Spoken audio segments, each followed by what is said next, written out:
sebuah kerajaan bernama Daha, hiduplah seorang raja yang bijaksana bersama dua putri cantiknya, Dewi Galuh, Ajeng, dan Chandra Kirana. Keduanya sama-sama elok, tapi sifat mereka berbeda. Chandra Kirana lembut dan penyayang, sedangkan Galuh Ajeng mudah iri hati.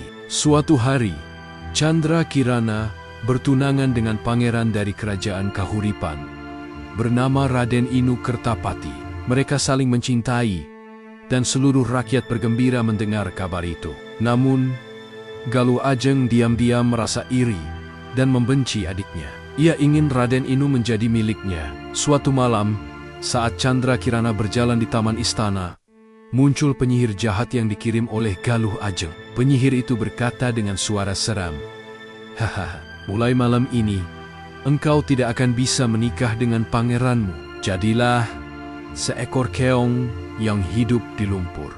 Dalam sekejap, Chandra Kirana berubah menjadi seekor keong kecil berwarna emas. Ia pun dilempar ke sungai dan hanyut jauh dari istana.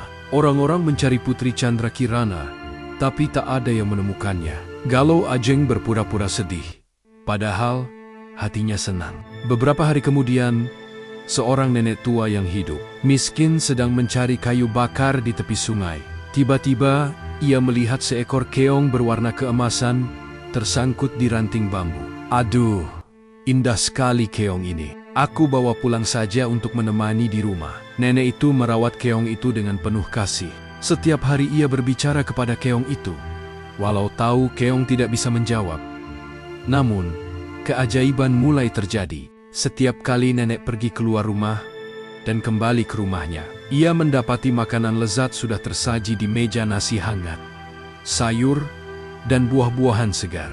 Nenek heran dan berpikir, siapa yang memasak semua ini? Suatu hari, nenek pura-pura pergi, tapi diam-diam mengintip dari balik jendela. Ia melihat cangkang keong terbuka, dan dari dalamnya keluar seorang gadis cantik berkilau, seperti emas. Dialah Chandra Kirana. "Astaga, ternyata kamu bukan keong biasa. Siapa kamu?" "Nat, aku sebenarnya putri dari kerajaan Daha. Aku dikutuk menjadi keong oleh penyihir jahat." "Terima kasih, Nek, sudah menolongku. Karena kebaikanmu, aku bisa keluar dari cangkang untuk sementara waktu." Nenek itu terharu dan memeluk Chandra Kirana.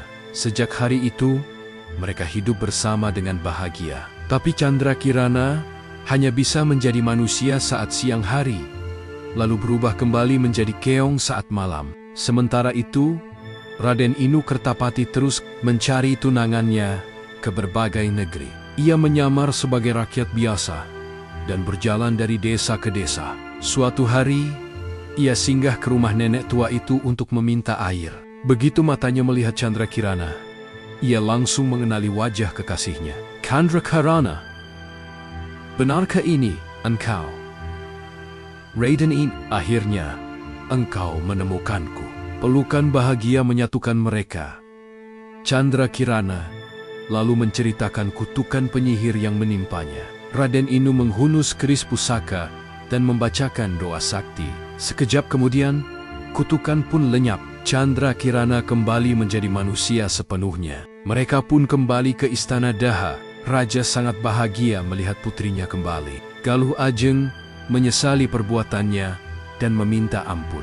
Chandra Kirana memaafkan kakaknya karena hatinya tulus dan penuh kasih. Tak lama kemudian, Chandra Kirana dan Raden Inu menikah dan rakyat bersorak gembira. Mereka hidup bahagia dan adil, sedangkan sang nenek diundang ke istana untuk tinggal bersama mereka.